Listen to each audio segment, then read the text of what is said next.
What's up, guys? Matt Brown here with Steven Andrus, and we are going to talk Survivor here in Week 5. If you've made it this far, good on you. There have been some definite upsets of some of the more popular picks, specifically this past week. So if you've made it here to Week 5, likely you are in a pool that is slimmed down pretty good. Steven, we're looking at a week here where there aren't a ton of big favorites showing on the screen right now. As we kind of scroll down, you can see Vikings are bigger favorites over the Lions. You see the Bucs are big favorites over the Dolphins. We scroll down a little further.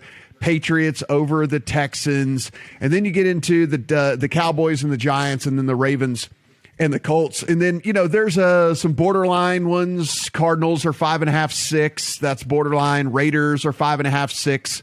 Over the Bears, but that is kind of about it unless you really want to roll the dice. And so we have a nice little article here on the line, Survivor Pool Picks, and then Week 5 Win Probabilities tool. So be sure and search for that over on the site, and we'll be referencing that as we go right here. So, Steven, I'm looking at the page right now. It shows the big favorites on the week, and let's just kick things off here with running down these big favorites. Absolutely. I think what we try to do with this Survivor tool is to take those money lines of the heavy favorites and translate those to implied win probability, right? Make it nice and easy for you so that you know what the market is telling you in terms of each team's chances of advancing and therefore you advancing in your Survivor pool. Well, the past 2 weeks, we've actually had a couple of teams that were 90% or higher in their implied win percentage to move on. This week, it's not quite that high. There is an 80% win probability for the Tampa Bay Buccaneers with a money line of minus 510. That's going to be probably one of, if not the most popular picks this week against the Miami Dolphins as a double-digit favorite. And then from there, we're talking in the high 70s, the mid 70s for the rest of your options for week number 5. So I guess still some strong favorites, Matt, but not as many of the prohibitive favorites as we've seen in the past couple of weeks. Yeah, so when we kind of flip back over here to the odds screen, you can see outside of just the money lines what the number is sitting at right now on a lot of these teams. And Steven, so really, as with all Survivor pools, it really depends on the size of your pool as to kind of how you want to go about making these plays. Because if you're in a much, much bigger pool, well, these better teams that have a lot of future value for you are much more valuable the longer you hold on to them, because if you have a stronger player pool later in one of these contests, it really, really increases your chance of getting to the end and winning one of these things. However, if you're in a smaller pool, really, I mean, Steven, for me in years past, if I'm in one of these smaller pools, I'm basically just surviving like every single week in the beginning of the season. And then I'll kind of go from there, because I think strategy in a smaller pool, and when I say smaller, let's say 20, 30, 40, 50-ish type people, it's like game strategy and things like that are a lot less important than they are in these pools that have 1,000, 2,000, 3,000, 4,000 people, and teams' future values are a lot less more valuable, because again, if 20% of a pool gets eliminated in a week and there's 4,000 people, yeah, that's a lot of people, but there's still a ton of people you have to beat. If you're in a pool of 20, 30, 40 people and 20% of a pool gets eliminated in a given week, then that is not very many people that you have to beat throughout the course of the rest of the season. So just keep that in mind as to how risky you want to be on your pick this week. So again, as we kind of look down the spreads here, we've got the 9s and the 10s and a couple of 7s that we would be kind of considering this week, Steven. Of the picks that you think are most available that are out there, a lot of people use the Bucs in week 1, and so the Bucs aren't going to be readily available to everybody out there. So there are the majority of people, I would imagine, that still have the Patriots, the Vikings, the Ravens, and the Cowboys available. So if we kind of focus in on those 4 teams, now if you do have the Bucs available and you want to play it super safe, I would suggest you could go ahead and do that. Listen, this Miami Dolphins team is not going to pose much of a threat to this Bucs team, even with a depleted secondary. So I would, obviously that is the number 1 play on the week, but let's just assume you've already used them, and let's just assume maybe you're in a bigger pool and you'd rather hold on to the Bucs a little bit later into the season because of their future value, and it's so important to have one of these better teams later on. of the Patriots, Vikings, Ravens, and Cowboys, which one kind of starts to catch your eye here? I think of those, I would say the New England Patriots, because Davis Mills looks like a free square at this point. He looks completely dysfunctional as a quarterback in the NFL, and I would actually be hesitant to take a team like the Patriots against Houston down the road when Tyrod Taylor, or I guess Tyrod Taylor at this point, comes back, whichever pronunciation you prefer at this point. So I think the Patriots are in a decent spot here. I was actually pretty impressed in a losing effort on Sunday Night Football against Tom Brady and the Buccaneers. I think they are figuring it out. I think that Mac Jones really impressed me against the blitz and against some exotic fronts that were thrown at him by Todd Bowles on Sunday Night Football. But the one team here, if I'm not taking the Buccaneers in week number 5, honestly, I think the team I like the most is the Minnesota Vikings. The team that you and I both picked week 1 in one of our survivor pools and got knocked out by. But I think they've figured it out a little bit here. And the author of our survivor guide each week, Mo Nawara, sharply points out that this is going to be probably the biggest favorite that the Vikings are for the rest of the season. They're more than a touchdown favorite against Detroit last time I checked. You're getting them at a likely pick percentage of at least 5% less than teams like the Buccaneers, Patriots, and Cowboys in week 5. So at home against the Lions, the money line is telling you about a 74% implied probability of winning and a less likely chance that you're going to want to use them for the rest of the year. I like this spot for the Vikings as a survivor pick. Yeah, I'm on either the Patriots or the Vikings this week. I think there's too much future value in the Cowboys and the Ravens to waste this week. I think both of those teams are powerful, and you're going to have opportunities to use them later on, especially when you consider the division that they're playing in and some of the opponents that they're going to get later on in the season. So for me, I would not be using the Bucs this week because, again, one, either you already used them, or two, there is, again, a lot of future value in the Bucs, unless, again, you're in a smaller pool. It's fine. Just win and move on. But I am also going on, last year when I played, it was a pick on the Jets strategy. And every week I went through and I just played against the Jets.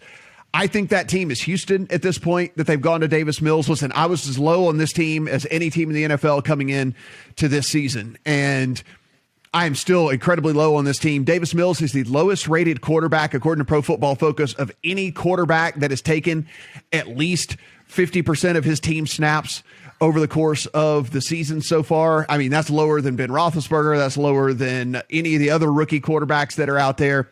He is the lowest graded quarterback that there is. I think that this Patriots team also, I don't know. I mean, like you said, there was something about them last week that certainly made you think like, okay, there's some upside here for this team. That being said, I don't know how much future value they really have for me. And so if I can go ahead and get them out of the way, use them this week, get it against Houston, where it's kind of one of those, if Houston beats Bill Belichick with Davis Mills at quarterback, then you just tip your cap, you move on, and you say, good luck for me, better luck next year in my survivor pool is kind of my opinion on it this week.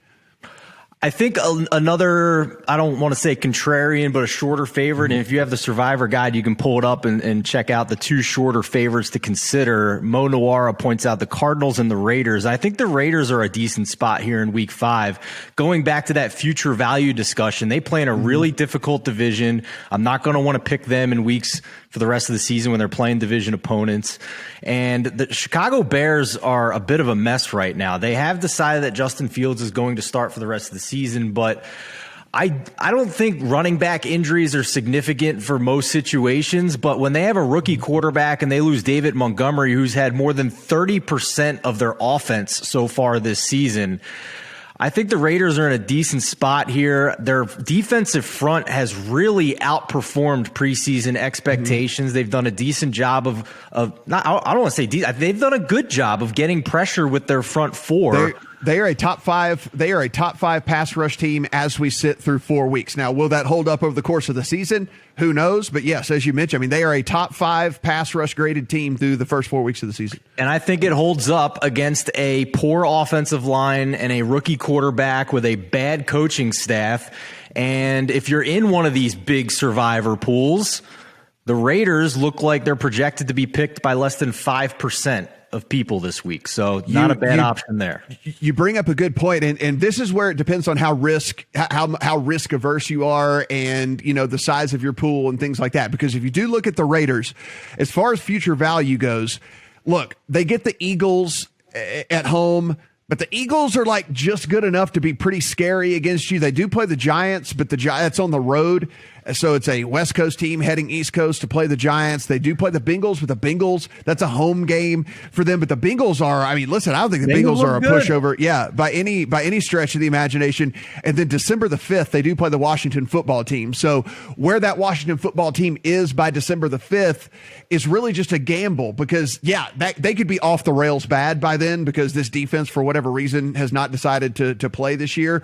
Or maybe they've started to figure something out and you're like, oh, okay, maybe I'll save the Raiders for December 5th, the week of December 5th, but now you don't want to play them against this Washington defense. And so I'm kind of with you. If you're in a real big pool or if you have multiple entries in one of the really big pools, maybe you play it safe with one of, like a Patriots this week with one of the entries, and then you kind of roll the dice a little bit with a Raiders team that, again, is going to get Justin Fields, who may or may not actually be ready to play in the NFL. He's certainly a better option than Andy Dalton, but may or may not be totally ready to play, and certainly might not be ready for this pass rush that he's going to get from the Raiders as well. So that is, I like that play certainly, and especially if you're in a I'm in it to win it type pool. Like for me, I played a super high variance way this year. It lost it for me, but I probably just, if we're being perfectly honest, if I was in this week, I probably would be playing the Raiders because I want to save all of these teams that I can